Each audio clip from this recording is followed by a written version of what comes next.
কিভাবে শপবাজ reseller page account খুলবেন।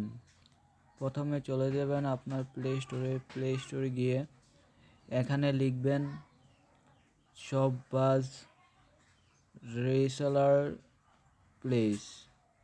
এখানে এরকম একটি অ্যাপস শো করবে। আমি আগে ইনস্টল করা ছিল, এই জন্য অ্যাপসটা ওপেন দেওয়া আছে, তাই আপনারা এখানে ইনস্টল করে নেবেন। ইনস্টল করে এখানে ওপেন করবেন। ওপেন করার পর রেজিস্ট্রেশন করুন, এখানে টাইপ করবেন। টাইপ করার পর এখানে আপনাদের মোবাইল নাম্বারটা দিয়ে দিবেন। মোবাইল নাম্বার দেওয়ার পর ওটিপি পাঠান, এখানে টাইপ করবেন। টাইপ করার পর আপনার মোবাইলে একটি ওটিপি কোড যাবে। ওটিপি কোডটি এখানে বসিয়ে সাবমিট করে দিবেন। সাবমিট করার পর আপনারা নামের জায়গায় আপনাদের নামটা লিখে দিবেন। তারপরে সব পেজ নামে আমি নাম দিয়ে দিলাম বিডি মার্কেটিং। তারপর আপনাদের জেলা সিলেক্ট করে দিবেন। এখানে আমার জেলা সিলেক্ট করে দিলাম। ঠিকানা, আপনাদের ঠিকানাটা এখানে লিখে দিবেন।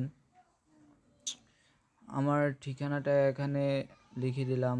পাসওয়ার্ড, এখানে 6 সংখ্যার একটি পাসওয়ার্ড লিখবেন, যেটা আপনার পেজ খোলার সময় লাগবে। তারপর কনফার্ম পাসওয়ার্ডটাও লিখবেন। তারপরে সেলার কোড এখানে দিবেন 556645। আমি আবার বলতেছি 556645 দিয়ে রেজিস্ট্রেশন কনফার্ম করে দিবেন। তারপর এখানে আপনি যে নাম্বারটা দিয়ে খুলছিলেন, রেজিস্ট্রেশন করছিলেন, এখানে এই নাম্বারটা দিয়ে দিবেন। এই যে আমার এখানে যেটা দিয়ে আমি রেজিস্ট্রেশন করছিলাম, এই নাম্বারটা এখানে দিয়ে দিলাম।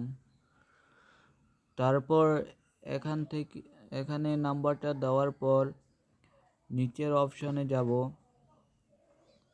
নিচের অপশনে গিয়ে যে পাসওয়ার্ডটা দিছিলাম, এখানে পাসওয়ার্ডটা লিখে দিব। তারপর লগইনে টাইপ করব। দেখেন আমার প্রোফাইল চলে আসছে। এভাবে আপনারাও পারবেন রেজিস্ট্রেশন করতে। ধন্যবাদ।